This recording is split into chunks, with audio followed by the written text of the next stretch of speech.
इस अगस्त को प्रदोष भौम प्रदोष की सारे प्रदोषों में कामना सिद्धि की प्रदोष अगर मानी गई है तो भौम प्रदोष को माना जाता है, मंगलवार को माना जाता है। मंगलवार के दिन, मंगल के दिन जब प्रदोष पड़ती है तो भौम प्रदोष कहलाती है। और उस दिन मंगलवार का दिन हो, डॉक्टर ने भी कह दिया हो कि इसको 20 साल तक औलाद नहीं हुई, 25 साल तक नहीं हुई, 30 साल तक नहीं हुई, 30 साल हो गए औलाद नहीं हुई और सब तरह से जब हार जाओ, भौम प्रदोष के दिन प्रदोष काल में शिव जी के मंदिर में शंकर के शिवलिंग पर 3 जगह पर कनेर का पुष्प समर्पित करना प्रारंभ। पहला अशोक सुंदरी की जगह पर, दूसरा जहां शिवलिंग रखा हुआ है उस जलाधारी पर, कटी पर, और तीसरा शंकर भगवान के शिवलिंग पर पुष्प कनेर का रखना प्रारंभ कर दो। उसमें से अशोक सुंदरी वाले पुष्प को घर लेकर आना प्रारंभ कर दो।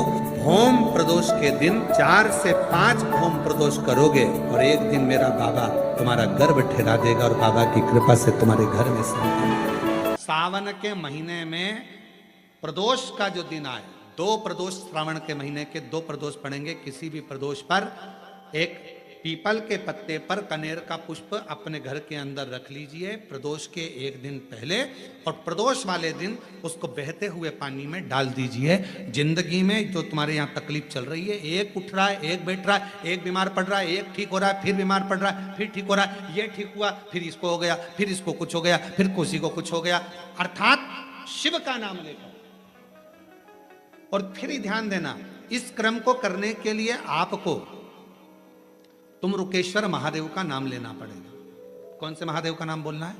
तुम रुकेश्वर महादेव, जिन्होंने भगवान शंकर की विरल भक्ति को धारण करा। कथा कहती है प्रदोष के दिन, प्रदोष काल में शिव जी के नाम का स्मरण प्रत्येक को कर लेना चाहिए। और एक नंदीश्वर शिव महापुराण से एक बात सीख कर जाइएगा। अगर आपको लग रहा है कि दुख समाप्ति नहीं हो रहा है, एक बीमारी से उठे दूसरी बीमारी में लग गए, फिर कोई दुख आ गया, फिर कोई दुख आ गया, फिर कोई तकलीफ आ गई, फिर कोई तकलीफ आ गई, बार बार आपको लग रहा है कि दुख पीछा ही नहीं छोड़ रहा, तो नंदीश्वर शिव महापुराण की कथा आपको कह रही है प्रदोष के दिन, प्रदोष काल में 2 जगह दिए लगाना प्रारंभ कर दो। पहला बेलपत्री के वृक्ष के नीचे,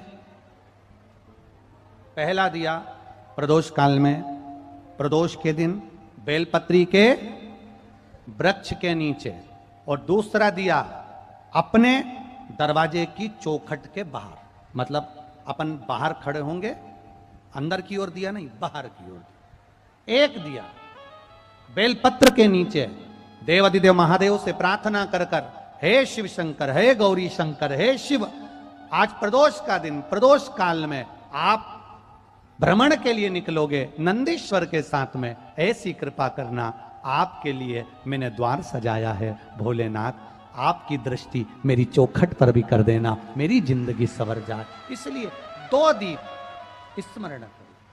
हाँ, अच्छा इशारा कराए हो, सब समझ गए हो।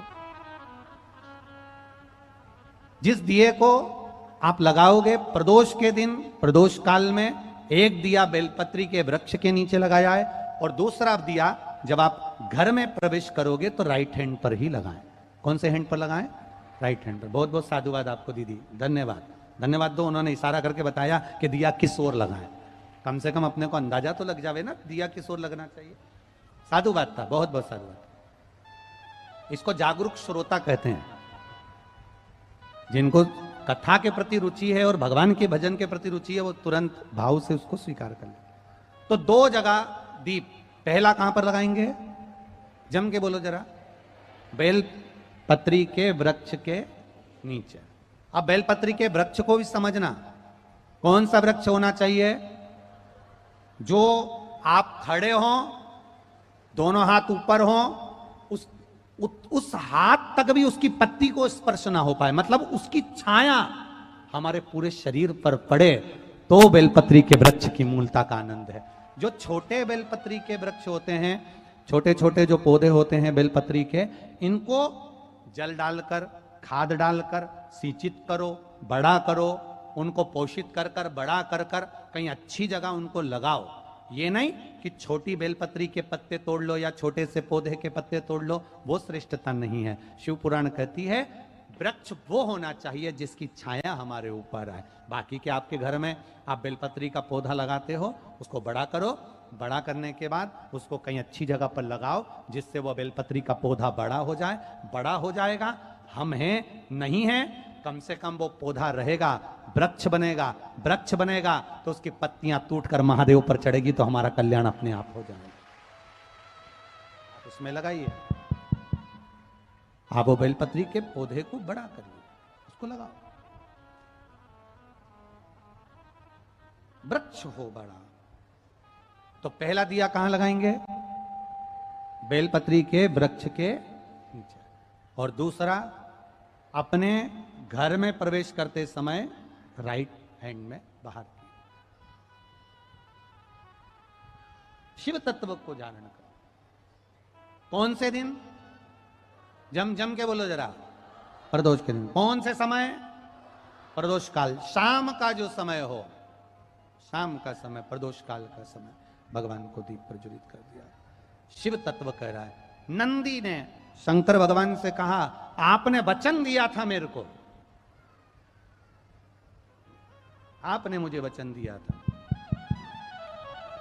आपने मुझे वचन दिया था भोलेनाथ कि प्रदोष के दिन, प्रदोष काल में नंदी तू मुझे जहां ले जाकर खड़ा कर देगा, उसके आसपास में जहां मेरी दृष्टि पड़ेगी, वो जो मांगेगा महादेव उसकी झोली खुशियों से भर देगा। जिस लड़का लड़की का विवाह 30 साल का हो गया, 35 साल की हो गए, लड़का लड़की 40 साल के हो गए, 35 साल के हो गए, उनका अगर विवाह नहीं हुआ है, बहुत रिश्ते आए चले गए, संबंध आए चले गए, या जो बेटा बेटी चाहते हैं कि हम अच्छा पढ़कर एक नौकरी सरकारी प्राप्त कर लें, कोई ऐसा अच्छा जॉब हमारी किस्मत में मिल जाए, उन बेटा बेटियों से निवेदन करूंगा यदि आप चाहते हो तो एक प्रयास जरूर करो, एक प्रयास अपनी जिंदगी में जरूर करो।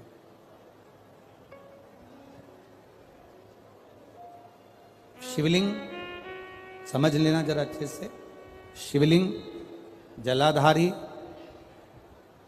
गणेश, कार्तिकेय, अशोक सुंदरी, और ये शिवलिंग, और ऊपर भगवान शिव की 5 बेटियां, जया, विषहरा, शामलीवारी, दौतली, देव।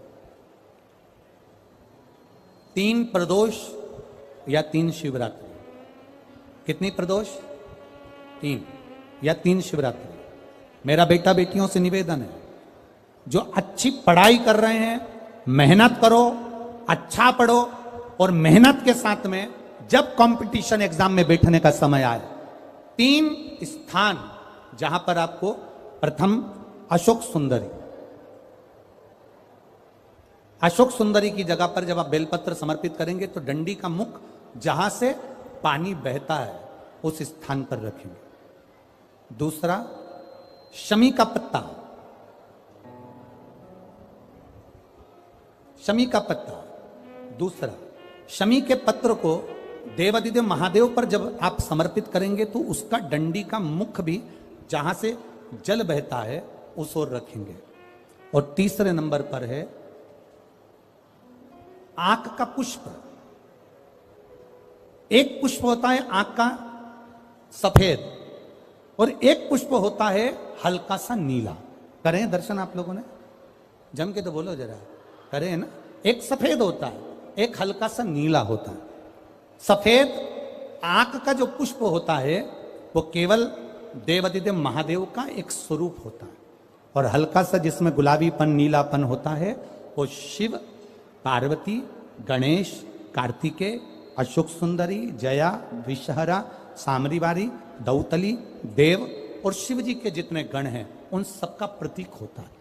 तो तीसरे नंबर का जो आंख का गुलाबी कलर या हल्का नीला सा जो पुष्प होता है, उस 5 पुष्प का गुच्छ मां जगत जननी का जो स्थान है जलाधारी, जहां अगर आप इधर बैठे हो तो उसकी विपरीत दिशा, इधर बैठे स्थान है जलाधारी, जहां अगर आप इधर बैठे हो तो उसकी विपरीत दिशा, इधर बैठे हो तो उसकी विपरीत दिशा, इधर बैठे हो तो उसकी विपरीत दिशा। विपरीत दिशा में उस पुष्प को समर्पित करना है।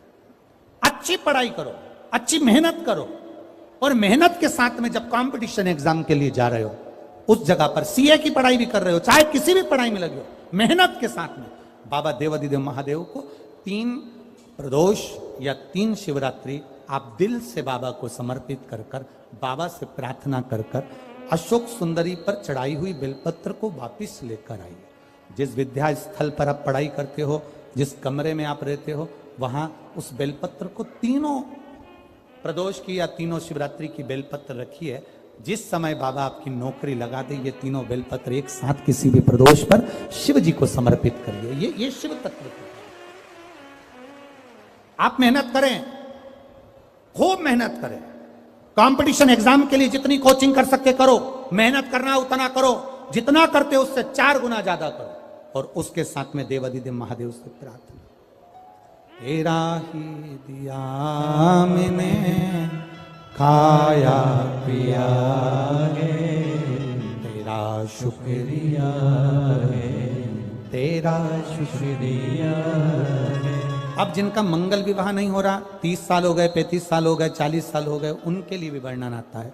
एक बेलपत्र, एक शमी पत्र, और महाराज वही आंकड़े का पुष्प 5 अपने हाथ में लेकर, बेलपत्री का वृक्ष जो होता है, उस वृक्ष के नीचे उसको रखकर शंकर भगवान के मूल मंत्र का स्मरण करते हुए, चाहे तो आप पंचाक्षर करें, चाहे आप षडाक्षर करें, चाहे आप श्री शिवाय नमस्तुभ्यम करें, केवल जो जल का पात्र है, वो जल के पात्र से 5 बार जल समर्पित कर कर, बेलपत्री के वृक्ष की 7 परिक्रमा कर कर, बाबा से प्रार्थना कर कर, उस पत्ती पुष्प को लेकर वापिस सजाएं, पूजन वाली जगह पर उसको रख दीजिए, और बाबा कृपा करेगा, जितना जल्दी होगा उतना मंगल विवाह आपका पक्का कराएगा, ये निश्चित।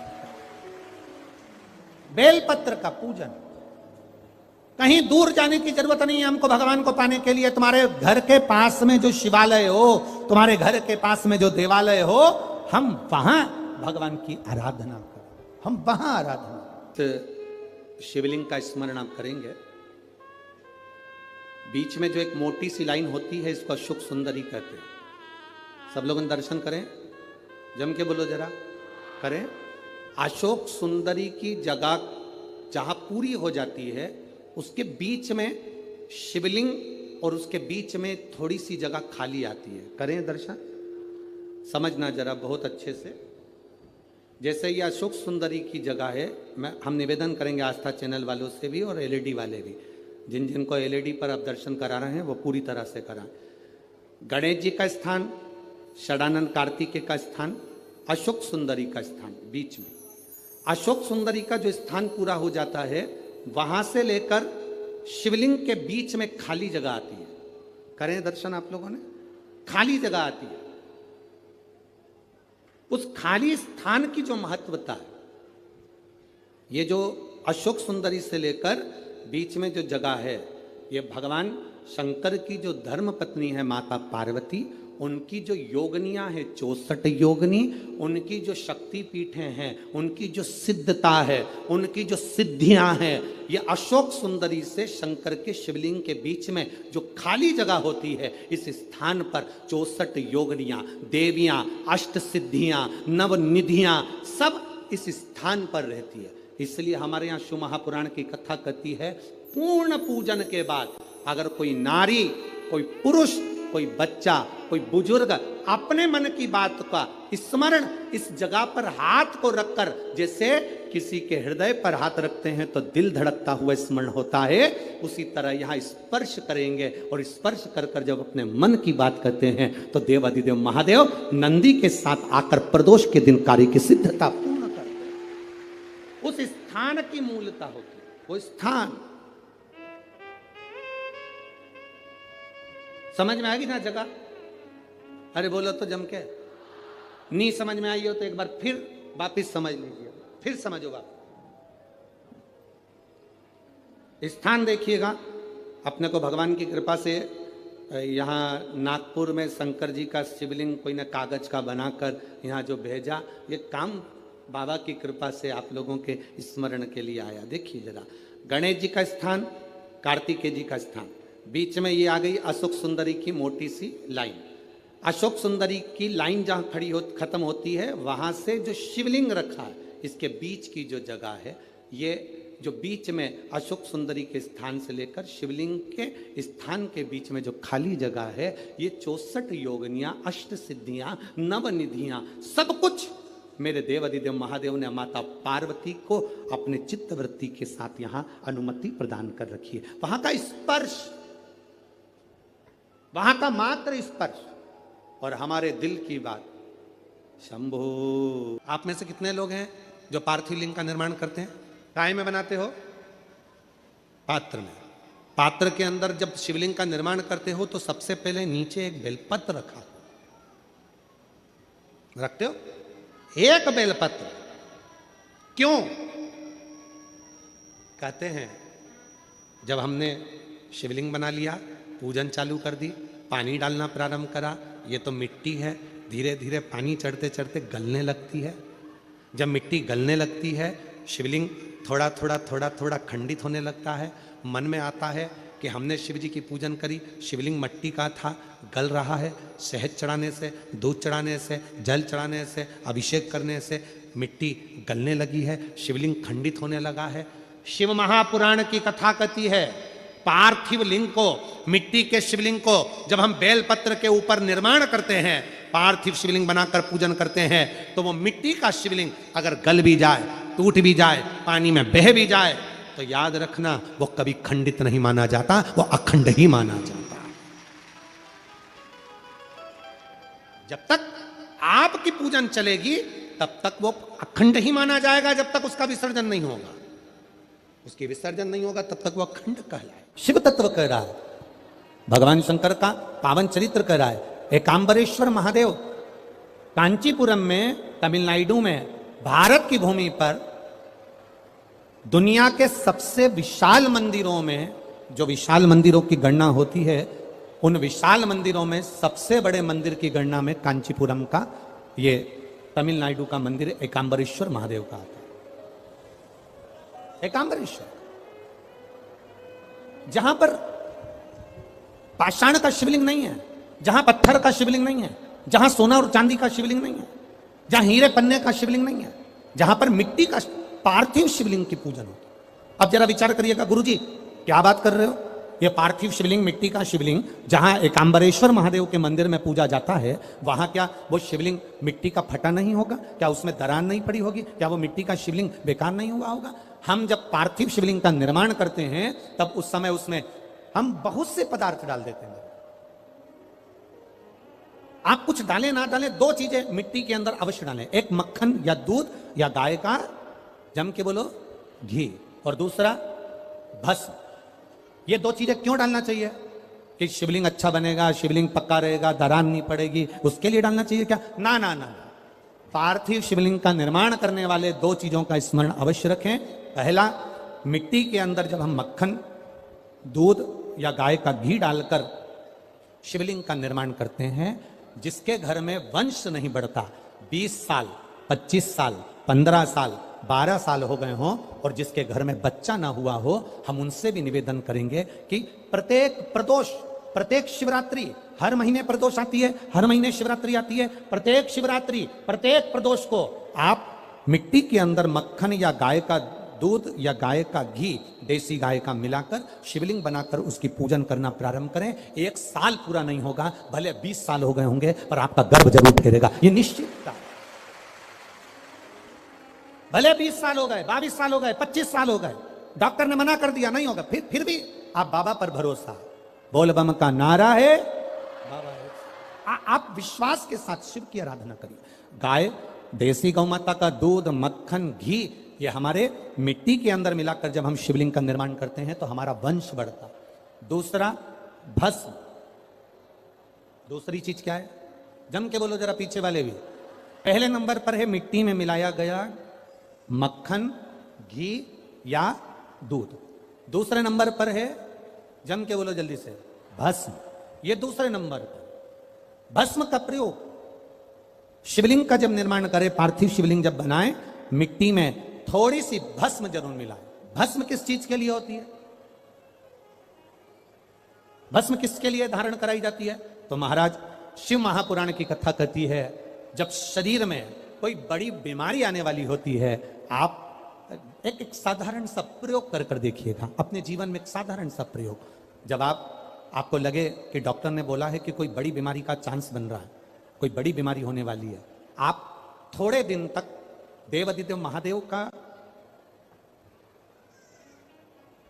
ये शिवलिंग, ये जलाधारी, ये जहां से जल बहता है, गणेश जी का स्थान, कार्तिकेय जी का स्थान, बीच में एक मोटी सी लाइन अशोक सुंदरी, शिवलिंग जो शिवलिंग रखा है, जो जलाधारी है वो मां पार्वती जी का हस्तकमल, ऊपर से एक एक बूंद जो पानी गिर रहा है, जिस कमंडल में से, जिस जलाधारी में से जल गिर रहा है, वहां शंकर भगवान की 5 बेटियां, जया, विषहरा, शामली बारी, दौतली और देव, ये भगवान शिव की 5 बेटी।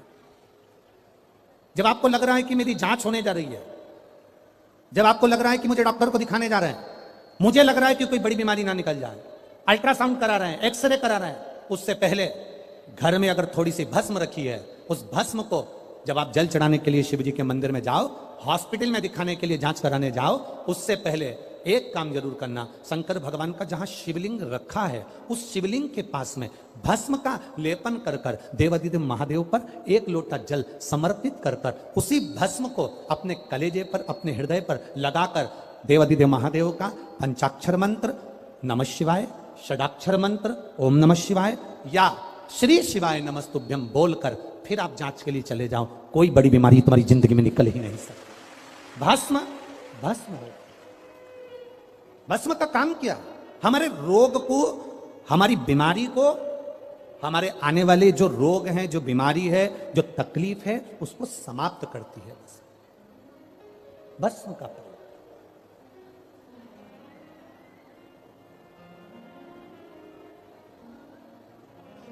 शिवलिंग का निर्माण कर रहे हो, पार्थिव शिवलिंग का, उसमें थोड़ी सी भस्म हमारी बीमारी को हर लेती है।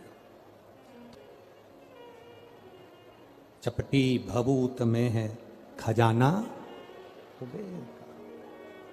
शिव के शरीर से, भगवान देवादिदेव महादेव के तन से लगी हुई भस्म साधारण नहीं है।